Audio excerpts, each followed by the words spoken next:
Hello दोस्तों, नमस्कार। एक बार फिर स्वागत है आपका अपने YouTube चैनल शर्मा क्लासेस में। दोस्तों, कहते हैं जीवन में सभी तूफान आपका रास्ता अस्त व्यस्त करने नहीं आते हैं, कुछ तूफान आपका रास्ता साफ करने भी आते हैं। दोस्तों, आज की एक मोटिवेशनल स्टोरी इस बदलते मौसम, बदलते लॉकडाउन की तरफ से। दोस्तों, आज की स्टोरी मेरी मैं लेके आया हूँ आप सबके लिए। लेकिन आज जैसा कि आप सभी देख रहे हैं कि लॉकडाउन का जो बढ़ता चरण है, इस सभी के जिम्मेदार आप खुद हैं। दोस्तों, आज की कहानी में मैं आपको बताना चाहूँगा इस लॉकडाउन से कि क्या हमारी गलतियां हैं और हम क्या दोहरा रहे हैं। एक समय की बात है, एक राज्य में राजा हुआ करता था। दोस्तों, राजा वृद्ध हो चुका था, सफेदी आने को थी।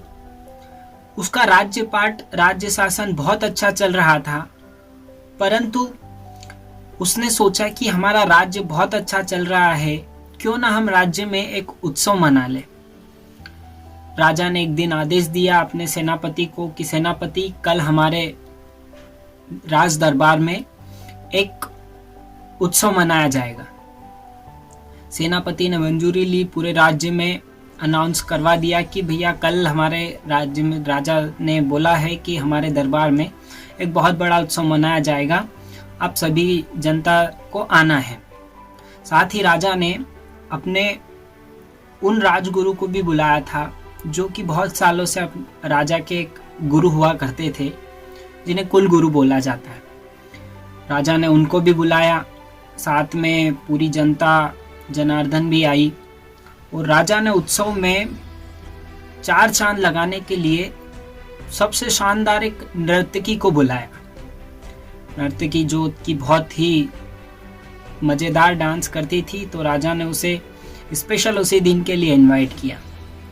जब राजा के गुरु आए तो राजा ने कुछ अपने पास से धन और मुद्राएं अपने गुरु को दे दी, अपने कुल गुरु को दी, ताकि वो उस नर्तकी के डांस पे उसे उपहार दे सके। जैसे ही कार्यक्रम शुरू हुआ, कार्यक्रम चलता रहा और सुबह की 4 बज गई। सुबह का 4 बजे जो ब्रह्म मुहूर्त होता है, पूरी रात कार्यक्रम चलता रहा। अचानक से जो नर्तकी का वादक होता है, जो ढोलक बजाने वाले को अचानक से नींद की झपकियां आने लग गई।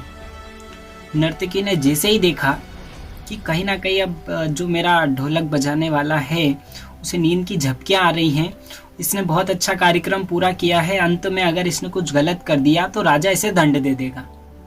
तो नर्तकी के मन में एक सुझाव आया और उसने अचानक से अपने ढोलक वादक जो था उसके लिए एक दोहा बोला।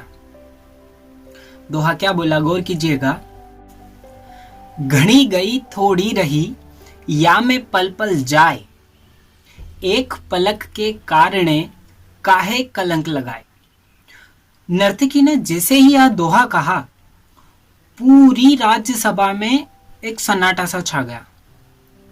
और जैसे ही इस दोहे को उस नर्तकी के ढोलक वादक ने सुना, अचानक से उसकी नींद खुल गई और वह बहुत शानदार ढोलक बजाने लगा। लेकिन इस दोहे को जैसे ही पूरे राज दरबार वालों ने सुना, अपने अपने मत से इसका अर्थ निकाला। जैसे ही राजा के कुल गुरु ने सुना, अपने पास जितना भी सारा धन था राजा से लिया हुआ, सारा उस नर्तकी के कदमों में रख दिया। इस दोहे को जैसे ही राजा की पुत्री ने सुना, तो अपना 9 लखा हार और अपना जो भी धन था वह सब राजा उस नर्तकी के पैरों में रख दिया। और जैसे ही राजा के पुत्र ने, राजकुमार ने इसे सुना, इस दोहे को, उसने भी अपने मत के अनुसार अपना राज मुकुट उठा के उस नर्तकी के कदमों में रख दिया। राजा की महारानी ने भी अपने सारे जेवरात उसके कदमों में रख दिए और पूरी राज्यसभा जो थी उस नर्तकी के पैरों में पड़ी हुई थी उस दोहे के अनुसार। राजा मनी मन विचार करने लगा कि ये क्या हुआ कि पूरी रात नृत्य चला लेकिन ऐसा कुछ नहीं हुआ, और अंत में जैसे ही उस नर्तकी ने एक दोहा बोला, उस दोहे के कारण पूरी राज्यसभा इसके कदमों में चली गई। राजनीतिकी से उसने पूछा कि राजनीतिकी ऐसा क्या किया तुमने इस दोहे में ऐसा क्या है कि जिससे तुमने पूरी राज्यसभा लूट ली। तो उस क्वेश्चन को पूछते हुए राजा का जो राजगुरु था, जिसे कुलगुरु कहते हैं, कुलगुरु ने कहा, राजा, इस दोहे में इस नर्तकी का कोई अपराध नहीं है। मैं आपको बताता हूँ और मैं आपसे यही चाहता हूँ कि आप इस नर्तकी को कोई दंड न दें। इस दोहे से मैं इस नर्तकी को अपना गुरु मान चुका हूँ।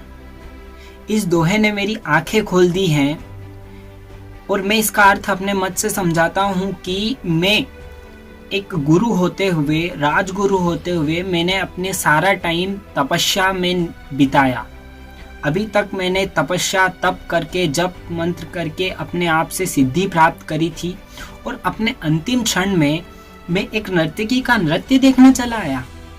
धिक्कार है मेरी राज मंत्र पे, राज शिक्षा पे कि मैं अपने आप को कंट्रोल नहीं कर सका और मैं यहाँ नृत्य देखने आ गया। मैं इस नर्तकी को आज से ही अपना गुरु मानता हूँ और मैं अपनी तप और सिद्धि प्राप्त करने वापस जाता हूँ और मैं अब यह सब मोह माया त्यागता हूँ। और वह जो गुरु था वह अपने कमंडल उठा के अपनी तप सिद्धि की तरफ चलता गया। और उसके बाद राजकुमारी ने राजा से कहा कि हे महाराज, मैं अब जवान हो गई हूँ लेकिन आपको दिखाई नहीं देता। आप अपने राजपाट के कार्यों में इतना बिजी रहते हैं कि आपको मेरे विवाह की कोई चिंता ही नहीं है। आज के दिन मैंने सोचा था यदि आज आपने कोई भी इसका हल नहीं निकाला तो आज मैं आपके महावत के साथ भाग जाने वाली थी। लेकिन जैसे ही इस नर्तकी का दोहा मैंने सुना, मैं अपने आप में ही आपके कुल पे कलंक लगाने को रुक गई। इस दोहे ने मेरी आंखें खोल दी कि कहीं ना कहीं आप भी मेरे बारे में कुछ सोचेंगे और मेरी शादी विवाह करेंगे। इससे मैं आपके कुल पे कलंक नहीं लगाऊं, कुछ समय और रुक जाती हूँ। यह सोचने के बाद में उसने राजा से क्षमा मांगी। साथ ही राजा के जो पुत्र था, राजा का जो पुत्र, उसने भी राजा से कहा कि हे पिताजी, आज ही के दिन मैं आपको आपके ही सिपाहियों के हाथों मरवाना चाहता था, क्योंकि आपकी उम्र तो बहुत वृद्ध हो गई है लेकिन आप फिर भी मुझे राजपाट नहीं देना चाहते हैं। तो आज मैंने पूरा प्लान बना के आया था कि मैं आज आपको मारने वाला था आपके सिपाहियों के साथ मिलके, लेकिन जैसे ही मैंने यह दोहा सुना, मुझे इस दोहे से कहीं ना कहीं ऐसा महसूस हुआ कि आज ना कल तो मुझे राज्य मिलने ही वाला है, तो क्यों इस राज्य के चक्कर में मैं अपने ऊपर अपने पिताजी की मौत का कलंक लगाऊं। कुछ समय में और प्रतीक्षा करूं ताकि आप मुझे राज्य दे दें। तो जैसे ही ये सब बातें राजा ने सुनी, राजा को खुद आत्मज्ञान हो गया और वह भी वैराग्य में आ गया। उसने उसी दिन ऐलान किया कि मैं आज ही अपने बेटे को राज गद्दी दे दूंगा। और राजा ने अपने बेटे का बहुत ही शानो शौकत से राज गद्दी पे उसको बिठाया, उसका राज तिलक किया और साथ ही साथ अपनी बेटी से कहा कि बेटी, इस राजसभा में बहुत सारे राजा बैठे हुए हैं, तुम जिस राजा को पसंद करना चाहो कर सकती हो, मैं तुम्हारा विवाह उससे कर दूंगा। और ऐसा करने के बाद ही राजा ने सब कुछ अपने बेटे को दे दिया और वह अपने आत्मज्ञान के लिए, वैराग्य के लिए जंगलों में चला गया। तो दोस्तों, आज की कहानी का मेन मोटो कहते हैं कि हम सभी भी आज उस राजा की जगह पे हैं, क्योंकि हम भी कहीं ना कहीं 22 तारीख से इस लॉकडाउन को पूरा करते आए हैं। अभी तक लॉकडाउन को हमने सफल बनाया है, अभी तक हम उसको फॉलो करते आए हैं, उस नियम को, कानून को, लेकिन अंत में पता नहीं हमें क्या हो गया है। कहते हैं जो दोहा अभी हमने देखा बहुत ही फिट होता है कि घड़ी गई थोड़ी रही, या में पल पल जाए, एक पलक के कारण यूं ना कलंक लगाए। जब 22 तारीख से हम इस लॉकडाउन को पूरा कर रहे हैं और अंत के समय में अब ये लॉकडाउन बचा हुआ है, तो क्यों ना हम इस लॉकडाउन को जो बचा हुआ समय है, घर पे रह के उसको पूरा करें, उसके नियम कानूनों के साथ में पूरा करें। हम उन नियमों को तोड़ेंगे तो उन नियमों को तोड़ने पे वह हमें भारी पड़ सकता है और कहते हैं वह और भी हमें नुकसानदायक हो सकता है। तो आज की कहानी का मोटो यही था कि आप घर रहें, सुरक्षित रहें, और शर्मा क्लासेस आपसे यही विनती करता है कि कर दिखाएं कुछ ऐसा कि दुनिया करना चाहे आपके जैसा। और Sharma classes a motivational class of life आप सभी से यही विनती करता है। दोस्तों, वीडियो पसंद आया हो तो लाइक ज़रूर करें और हमारे चैनल को सब्सक्राइब ज़रूर करें ताकि आप ऐसे ही हर संडे एक मोटिवेशनल स्टोरी देखते रहें। नमस्कार।